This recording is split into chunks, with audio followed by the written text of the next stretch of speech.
Why did the treaty that ended World War I trigger World War II? The answer is straightforward. Revenge breeds revenge.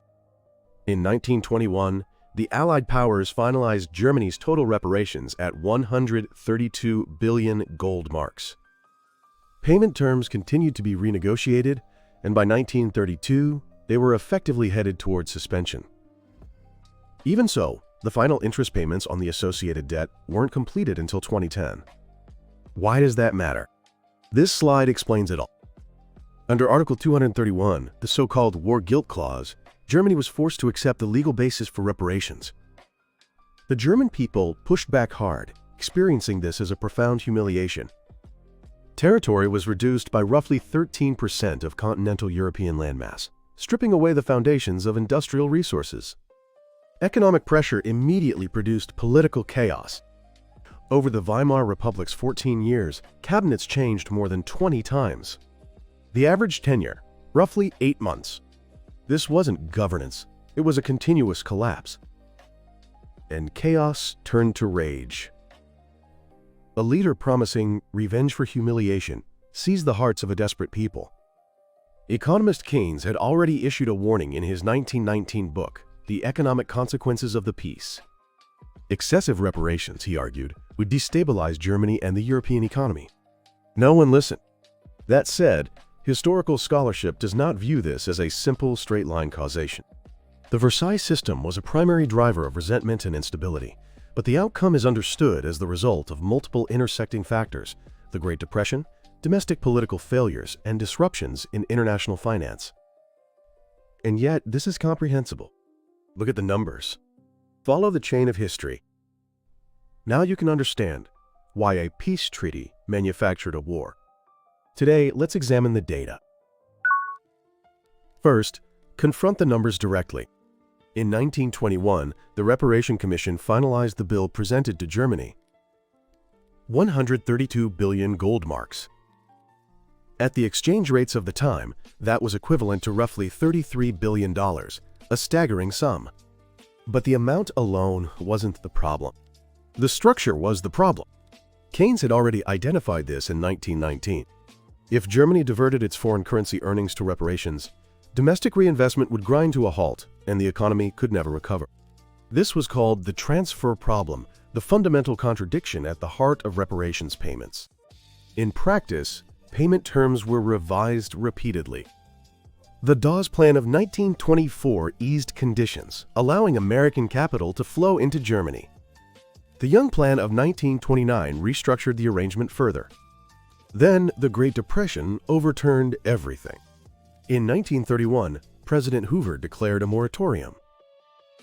At the 1932 Lausanne Conference, reparations were effectively brought to a halt. You're probably thinking this right now. Was it really that serious a problem? It was, because the very attempt to make payments imposed a crippling, ongoing constraint on the German economy. But reparations weren't the only wound. The map itself was redrawn. Germany lost roughly 13% of its continental European landmass. But it wasn't just the area. What that land contained was critical. Alsace-Lorraine was returned to France. Lorraine's Minette iron ore, in particular, had been the backbone of German heavy industry. The treaty also placed the Saar coalfields under international administration. Coal and iron ore, the twin pillars of heavy industry, were lost simultaneously. And there was another wound: the Polish corridor. To secure Poland's access to the Baltic Sea, the German mainland was physically severed. East Prussia was cut off from the rest of Germany, with ethnic German populations remaining inside the corridor. Demographic statistics vary depending on how you define the boundaries, but the fact of the severance itself was the problem. Geography generates emotion. Every day, looking at a map, the German people were confronted with the reality that their country had been carved up. This map of humiliation would eventually become a political weapon. The numbers reveal the true destructive power. At the depths of November 1923, the exchange rate had collapsed to roughly 4.2 trillion paper marks to the dollar. It fluctuated daily. What you could buy in the morning was different from what you could buy by evening. Let that sink in. 4.2 trillion. To buy a loaf of bread, you wheeled a barrow piled high with banknotes. If the bundle of notes was stolen, the thief left the notes behind and took only the wheelbarrow. This is not a metaphor. It's what was actually witnessed on the streets of Berlin at the time. What caused this? The German government kept printing money to pay reparations. In 1923, when France occupied the Ruhr, citing Germany's payment delays, the German government ordered factory workers to stop working and kept paying their wages in printed currency. The currency collapsed entirely. But the greatest tragedy wasn't the numbers. It was that Germany's middle class lost a lifetime of savings overnight. Doctors, teachers, small merchants, veterans. What they had built over decades became worthless paper within weeks. Later historians made this observation. Hyperinflation was, in a sense, also a, quote, policy choice. There is evidence that inflation was allowed to run, at least in part deliberately, as a means of demonstrating to the outside world that reparations could not be paid. Responsibility was complex. Hyperinflation was temporarily brought under control. But the wounds did not heal.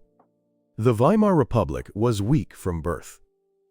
In the 14 years from 1919 to 1933, Germany cycled through more than 20 cabinets. Average tenure, roughly 8 months. Each successive government brought its own crises. From the right came repeated coup attempts. From the left, a succession of armed uprisings. The mechanisms of democracy began to be seen as a breeding ground for chaos. Then 1929 delivered another blow, the Great Depression. Around 1932, registered unemployment reached roughly 6 million. Industrial and mining output fell by roughly 40%. The streets filled with people who had lost their jobs. But here's a crucial point. Responsibility for the collapse extended beyond the treaty. Article 48 of the Weimar Constitution, the emergency decree provision, was exploited as a means of bypassing democratic procedures. The Brüning cabinet's austerity policies deepened the suffering of an already desperate population during the Depression, and conservative elites decided that, quote, Hitler could be controlled, handing him power. That was a catastrophic miscalculation. The Versailles Treaty, in other words, was the fuse. But the explosion also required institutional weaknesses and political failures from within. In 1919, John Maynard Keynes was a member of the British delegation to the Paris Peace Conference. He resigned from the delegation in protest over the treaty's terms, and that same year published The Economic Consequences of the Peace. In it, Keynes argued this: excessive reparations would bankrupt the German economy and send waves of instability across all of Europe. This warning proved remarkably accurate. But no one listened. Why? French Prime Minister Clemenceau carried the fury of seeing French soil reduced to scorched earth by the war. British Prime Minister Lloyd George had promised his domestic voters he would squeeze Germany until the pips squeak. American President Wilson, rather than defending his own 14 points, was consumed by the compromises required to keep the conference together. Politics and emotion defeated logic. That said, Keynes's view still draws challenges from modern scholars. Historians Sally Marks and others have argued that Germany had a degree of capacity to pay, but lacked the political will to do so. The reparations question was entangled not only in the scale of the amounts, but in the complex interplay of international financial structures and domestic political decision-making. I want you to reach your own conclusions. What matters is not who was right, but understanding the mechanisms behind why those decisions were made. Let's step back and map the full structure. The Versailles Treaty opened the road to World War II. But it didn't happen overnight. It was a 4-stage chain reaction driven by multiple intersecting forces. Stage 1, the damage inflicted by the treaty. 132 billion gold marks in reparations, a loss of roughly 13% of continental European landmass, and the bitter backlash against the war guilt clause. Together, these struck at the economic and political foundations of Germany from the ground up. Stage 2, economic collapse. Printing money to pay reparations triggered hyperinflation, wiping out middle-class savings entirely. The Great Depression then delivered a second blow, driving registered unemployment to roughly 6 million around 1932. Stage 3, political radicalization. In the 1928 parliamentary elections, the Nazi Party received just 2.6% of the vote. By the July 1932 elections, that figure had surged to 37.4%, making them the largest party in parliament. Stage 4. War. 6 years separated Hitler's appointment as Chancellor in 1933 from the outbreak of World War II in 1939. Here's a critical nuance. Recent historical scholarship does not draw this chain as a simple, straight-line sequence. During the Dawes Plan era, American capital flooded into Germany and then was rapidly withdrawn after the Depression, amplifying instability. The Brüning cabinet's austerity policies deepened the misery of a population already battered by the Depression. And the institutional weaknesses of the Weimar Constitution, combined with the conservative elite's catastrophic miscalculation in transferring power, brought about the final collapse. The Versailles Treaty was the fuse, but the explosion required multiple contributing factors. Now, let's pull today's analysis together. Here's what today's evidence shows.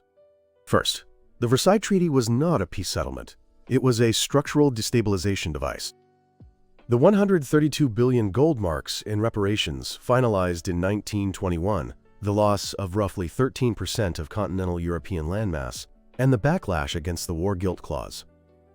Combined, these forces wiped out middle-class savings through hyperinflation and drove registered unemployment to roughly 6 million during the Great Depression.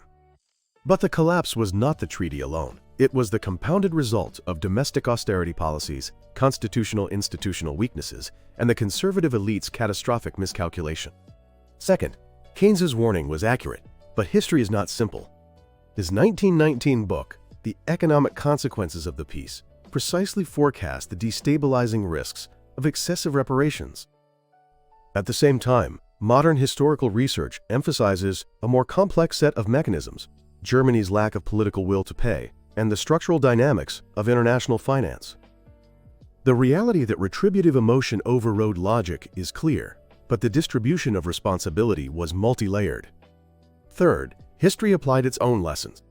The Marshall Plan, 1948 to 1952, provided roughly $13 billion in total aid, in dollars of the era, to Europe, including Germany. The logic was the precise opposite of Versailles: reconstruction, not revenge. That choice sustained the stability of Western democracy through the Cold War. And that historical fact continues to be referenced in European diplomatic discussions to this day. Revenge breeds revenge. But it is not conditions alone that produce deterioration. The institutions and policies on the receiving end, and the choices made, ultimately determine the outcome. When you look at today's conflicts and how they are being resolved, does this pattern come to mind? Are the terms being used to end wars planting the seeds of the next destabilization? Let me know your thoughts in the comments. Thanks for watching. History repeats because human beings carry the same emotions. On this channel, we analyze the structures and mechanisms behind those emotions with data and logic. Subscribe and sharpen the way you see the world. A like is a signal that this analysis was worth your time. Until next time.